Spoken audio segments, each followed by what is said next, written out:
welcome. You're watching Newsx and I'm Shivani Singh.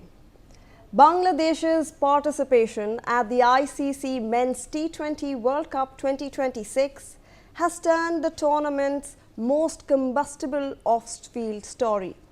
With the ICC and Bangladesh locked in a stare-down that began with a single IPL decision, it has now escalated into a full-blown event management crisis. It started as the BCCI asked KKR to release Mustafizur Rahman. It has now snowballed into Bangladesh's government banning IPL broadcasts at home, the BCB pushing to move Bangladesh's World Cup matches out of India, and the ICC refusing to alter schedule it says is backed by independent security assessments. Along with this, now the Bangladesh government has refused to allow the team to travel to India, citing unresolved security concerns. Let's in fact discuss this further with Sunil Yashkalra, who's a cricket scholar, Tos Rizvi, senior sports journalist, and Joyata Basu, editor of the Sunday Guardian.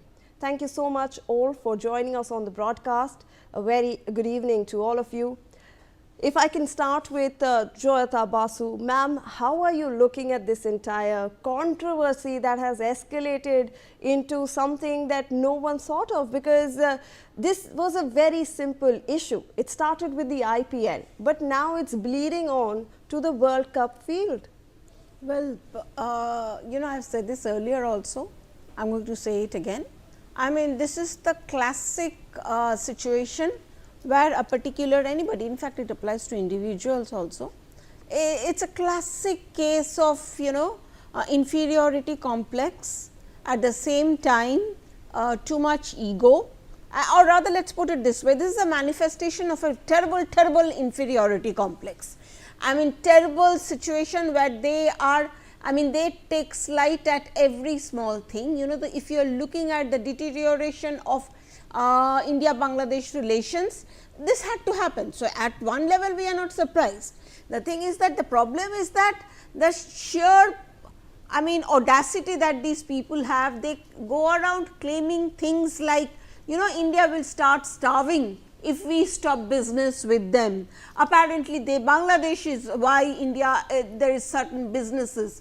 I mean, they apparently can do business with Pakistan and survive perfectly fine. This is the kind of mentality, this is the kind of logic that these people have. They forget that they are surrounded by India on three sides. Without India, they cannot move one finger. I mean, right now, if India stops supply of onions, they will not have onions in their country. If India stops power supply, they will not have any electricity in that country. So, I think they understand their position in the subcontinent, in the world, but whatever they do, it's a lot of bravado, it's a lot of trying to convince one section of the people over there that, see, we have punched India in the face. So what? We have come into existence because India moved in its army, and we exist as an independent country because of India. Forget about all that. That is all a lie. So you see, this is sheer. It's everything stems from Bangladesh's inferiority complex. Absolutely. In fact, let me also rope in Sunil Yashkalra on this. So, when we are looking at this entire controversy, nobody expected Bangladesh to behave the way that it is doing right now. In fact, the ICC gave it an ultimatum and still it is refusing to back down, citing security threats, which they say that we have already made sure that the security is maintained in this area. How can you say no other teams have problems, only your team has a problem? They have cited concerns like the players do not want to go here. But when we look at Bangladesh, sir, they are going to lose almost 60% of their revenue. Their players are going to suffer. The revenue suffers. The broadcast rights, so much of loss that the BCB is looking at for a single decision.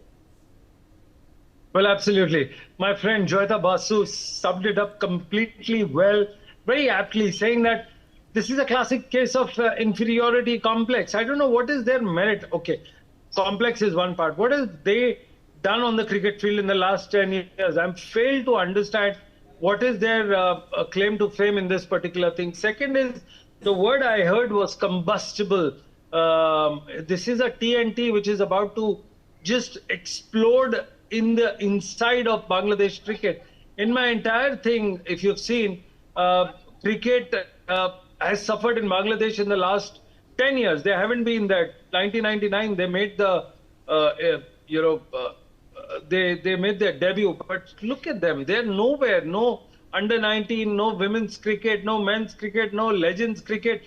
I mean, this is a classic recipe for a disaster, how a cricket board should not be run. And this is what they've done. Sad but true. And sad because we created Bangladesh, Mr. Jagbon Dalmi, as I keep on saying, created Bangladesh cricket board in a way, nurtured them, got them into the ICC. ACC was created because of Mr. Dalmia's contribution, and guess what has happened? We are sad to see this day on television where something of this sort has happened, and Bangladesh is threatening to pull out. Gosh, we live to see this day as well. Absolutely. In fact, Tos, what a loss for the players themselves. When we look at their faces when they were walking out of that meeting with the BCB, they were all wearing, empty smiles, because they knew that is the future that they are facing. They are being denied such a big opportunity to play at a global stage. All those players in Bangladesh, so many of them, do have very bright futures. Yeah, it's an ego war right now. I mean, ego has been replaced by sporting spirits and cricketing. Otherwise, what is the reason? I mean, 240 crores is what they are going to suffer. The loss that they are going to suffer, 60% of the revenue, and that's annual. BCB, Bangladesh Cricket Board, is going to suffer, and of course, himself, sports advisor Asif Nazrul have said that they were unhappy, the players were unhappy, but they have to go ahead with it because they have understood their situation. The Bangladesh government has forced BCB to back off. I mean, it's not just like they have opt out. Yeah, they have given 24 hours again. They have said they have sent out a letter, another letter. Okay, we can consider. If we can consider playing the World Cup, but not in India. Again, that is the thing. They have shot another letter. So some way or the other, it's affecting the players. Definitely, it's going to affect their future. But Mustafizur, it's a big platform. World Cup is a big platform. They would have got great opportunity. If someone would have shined in the World Cup, they would have got other leagues as well. But not in India.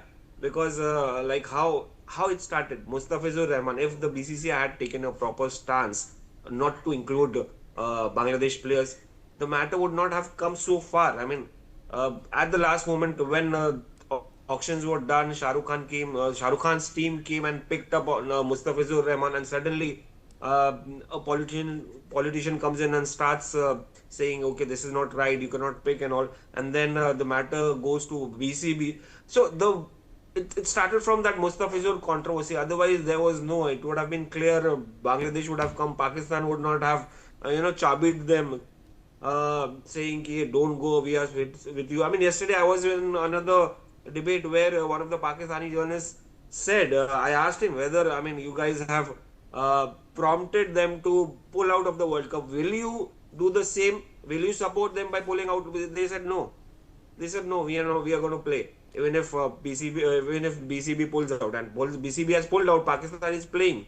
So I think it's ego at war, and it's players' loss at the end of the day. 240 crores, it's a big amount for a board like Bangladesh, which has not, delivered.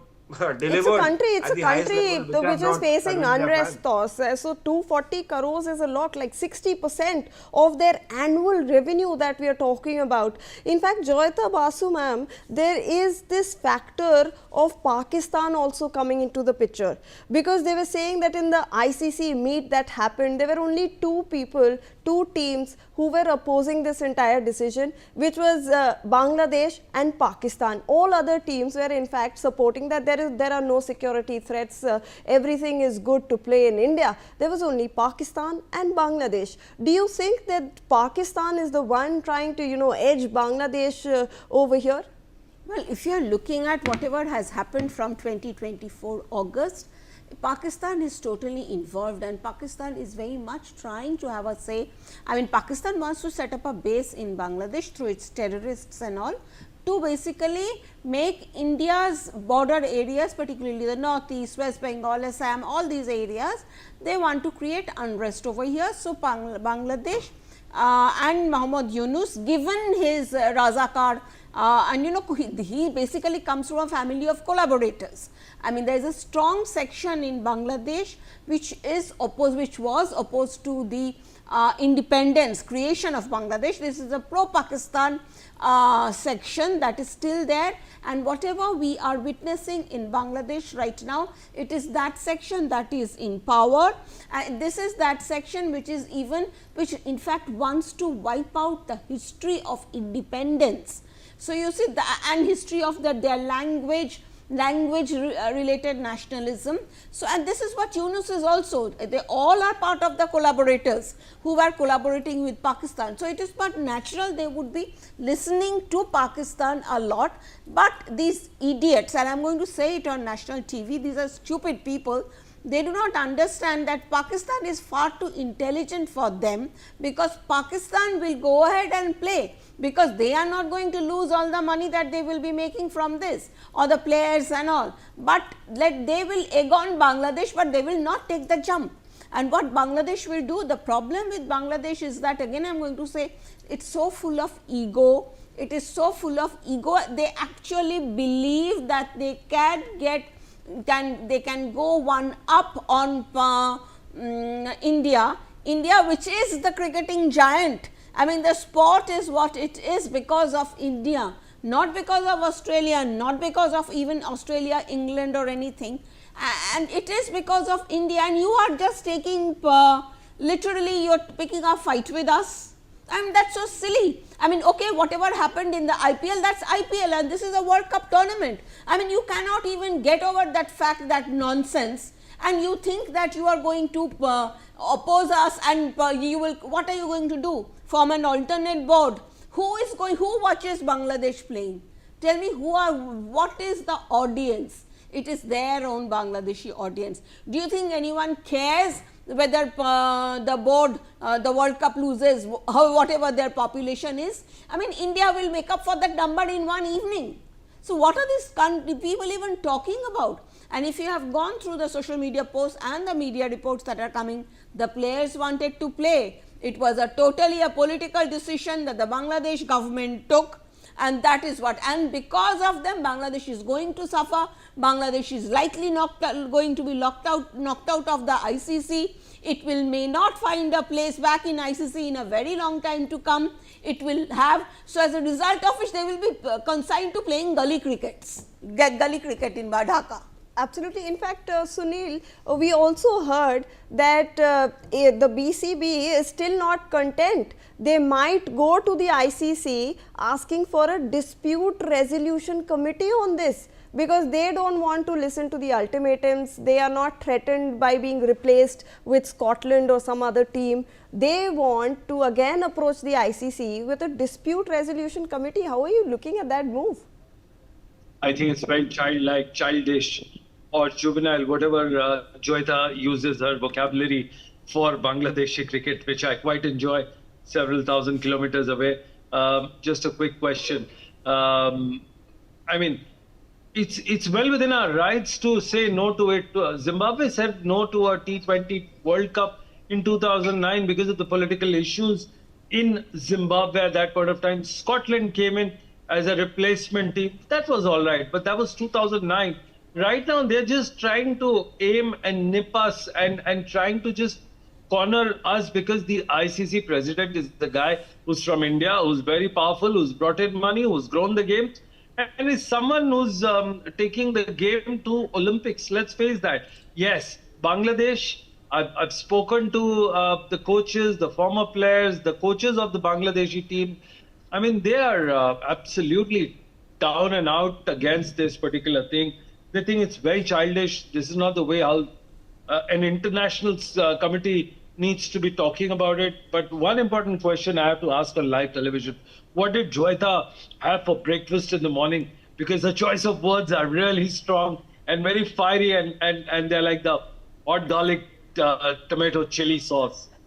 Right, right. In fact, we all enjoyed that bit from Joyita ma'am. But let me, in fact, rope in Tos as well on this, because Tos, when you're looking at this, obviously now it's become a comical situation, because in the end, like a former Indian cricketer has put it, it is their loss. It is nobody else's loss. In the end, it's Bangladesh that's losing. It's the players that are losing. You know, even if they bring this to the DRC, or if they, you know, do not do anything about it, how do you look at this situation in the end? Should we even be discussing this? Definitely. See, again, it might be a comical situation for us. We would be laughing, we would be mocking them, but at the end, who is at loss? The players, the talent which is coming up in Bangladesh. Of course, it's become a political issue, and Bangladesh, in their own rights, I mean, they can come out and they can register their protest, and which they have done. I mean, yeah, politically motivated, they have the right. You know, we have given them an opportunity, in the sense, what was Bangladesh? Bangladesh was a non-entity. I mean, they would not even have qualified for the World Cup semi-finals, or even the super stages. I mean, you look at the Asia Cup. I mean, where were they standing? Nowhere. So a few test series win here and there against some big teams, and won 2007. You know, not even a victory, but an upset against India. That is the only achievement that they have got. Maybe some Nagin dance that they did in the past, beating Pakistan, or somewhere or the other, beating India here and there. But what is their achievement? They haven't won a single World Cup. They haven't won a big trophy. So at the end, we have given them a chance to, you know, bring their ego in. Otherwise, why? This matter could have been sorted immediately, even before the auction, where where the BCCI should not have allowed any of the Bangladesh players. Now they found this particular opportunity. The board, the government, okay, we can take on the BCCI, we can take on the Indian Cricket Board. Yeah, they may not have got the votes in the recent standing, where they had put up a situation where they had got just 2 votes, one of Pakistan and the other themselves, they voted. But now they can dare to tell the world, okay, we have, like India, in this kind of in this matter. Other people, other countries might take up these kind of issues in the near future. So this is the opportunity what the Indian Cricket Board gave to the Bangladesh Cricket Board, which could have been avoided. But now, again, they might go to DRC, they might convey their unhappiness over having. They have all the right, because they are part of the board, they are part of the ICC.